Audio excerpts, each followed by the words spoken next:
So I think it's safe to say that Phoenix Suns training camp day 2 went a lot better than day 1 did. And guys, in my personal opinion, Devin Booker has helped clear the air between the Monty Williams and DeAndre Ayton drama. We're going to dive into everything Phoenix Suns training camp day 2. My name is Brandon, aka Suns Geek, and if it has to deal with the Phoenix Suns, I'm going to make a video about it. Do me a huge favor, you guys, and Hulk smash that like button. And let's talk about it. So I'm not saying that everything between DeAndre Ayton and Monty Williams is good now, but I really liked how Devin Booker talked about the whole situation and will be a distraction and everything. And you guys, I'm just going to play the clip for you. Shout out to Dwayne Rankin for this clip. Let's listen in. Yeah, I think what Kellen just said, we've been on top of each other for a long time. Whoa, pause. I didn't talk to Coach much at all this summer either, and the times that I did, he stressed the fact of getting away and having that feeling of missing the game, missing your team. And like you said, it's a long season. We're with each other every day. I think it's fine to get away from each other. We're about to spend the next 7 months, 8 months right on top of each other every day. I mean, we see each other more than we see our family. So I think it's always good to get away, get quiet, and remove yourself from this industry and lifestyle. So you don't see it being a possible distraction with your team? No. Okay. You guys look good to me. So I'm really curious to hear you guys' thoughts about what Devin Booker said on the Monty Williams and DeAndre Ayton drama. And you guys know that Flex from Jersey is my boy. He had a really good point with this tweet right here. And I'm a big Allen Iverson fan myself. He actually makes a really good point. This isn't the first time that like a head coach and their star big man or star player have had problems or friction or drama or whatever you want to call it. This isn't the first time it happened, and it won't be the last time. Hopefully this helps fuel more fire for the Phoenix Suns, and they can use this whole drama or saga and just let it all out on the court. Also, you guys, speaking of Devin Booker and his comments, I really like what Devin Booker said about training camp. He said, and I quote, "That's how I would start a training camp. 5-on-5. Let's get after it.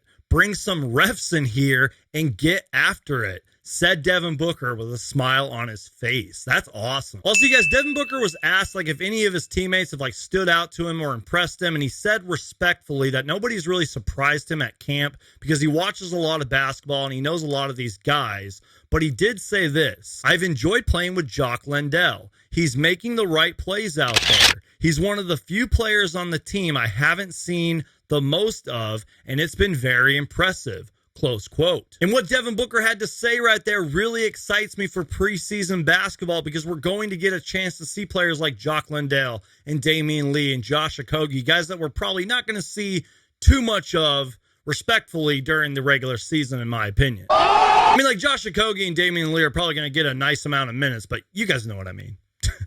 Also, you guys, to my knowledge, Monty Williams didn't speak about Game 7 or DeAndre Ayton, but Monty Williams did have a few things to say today. He said, and I quote, "We're so far ahead of where we were, even from last year, both offensively and defensively. We've been able to add a lot of stuff or input a lot of stuff we already had in. We've been able to push it a bit because guys are familiar.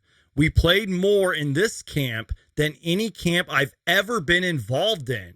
We played 5-on-5 day 1. Close quote. And a couple of things that stand out to me from that quote is how he's saying that they are far ahead offensively and defensively. Hopefully more defensively, in my personal opinion, but also the fact that the guys are, familiar with each other and that they're really pushing ahead of schedule sort of in a way with training camp. That's pretty exciting stuff, in my opinion. So if I'm correct, I think that Monty Williams might have been asked about the Jae Crowder stuff, and he pretty much said, "You'd like to get somebody in here before opening night, but I like the group that we have." And I kind of agree with Monty Williams there. I really hope that the Phoenix Suns get somebody for Jae Crowder as soon as possible. And again, I understand that you want the best available deal, but I feel like due to the circumstances and maybe Jae Crowder's trade value kind of falling a little bit, you might just want to get somebody in there so you can keep building that chemistry, see what they can do early on. You guys get my point there, but at the same time, I get it. You want the best possible deal. But I thought that comment from Monty Williams was really interesting. I'm glad that he said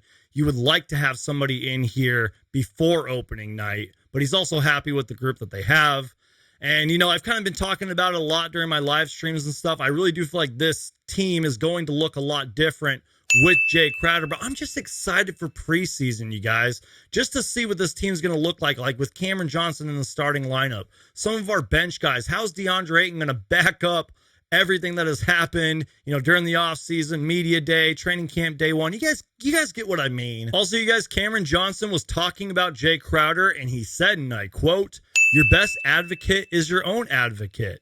If that's a career move that he feels he needs to make as a teammate, you want what's best for your guys. You want what's best for your boys. There's no bad blood between Jae and I.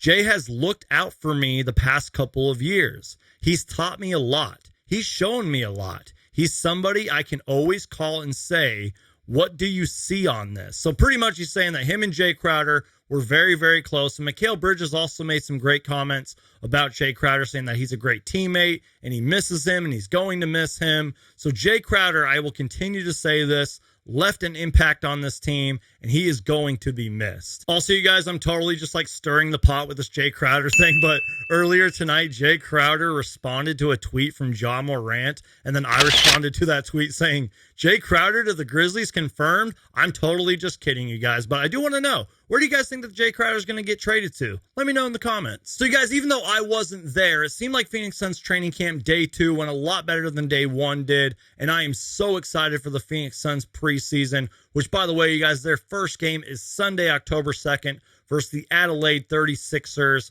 and I'm so excited to see what this roster is going to bring us, especially after all the drama and chaos and circus that media day brought us and everything. I am super excited, you guys. Please do me a huge favor. Leave all your thoughts, comments, and opinions down below. Make sure to Hulk smash that like button. Follow me on all my social medias. Links down below in the description. My name is Brandon, a.k.a. Suns Geek, and if it has to deal with the Phoenix Suns, I'm going to make a video about it. Also, you guys, thank you so much to everybody that's been tuning into the live streams, and thanks so much to everybody that wished Mama Suns Geek a happy birthday. She really appreciates it. I really appreciate it. You guys are all awesome. Thank you guys so much for watching. I'll see you guys next time.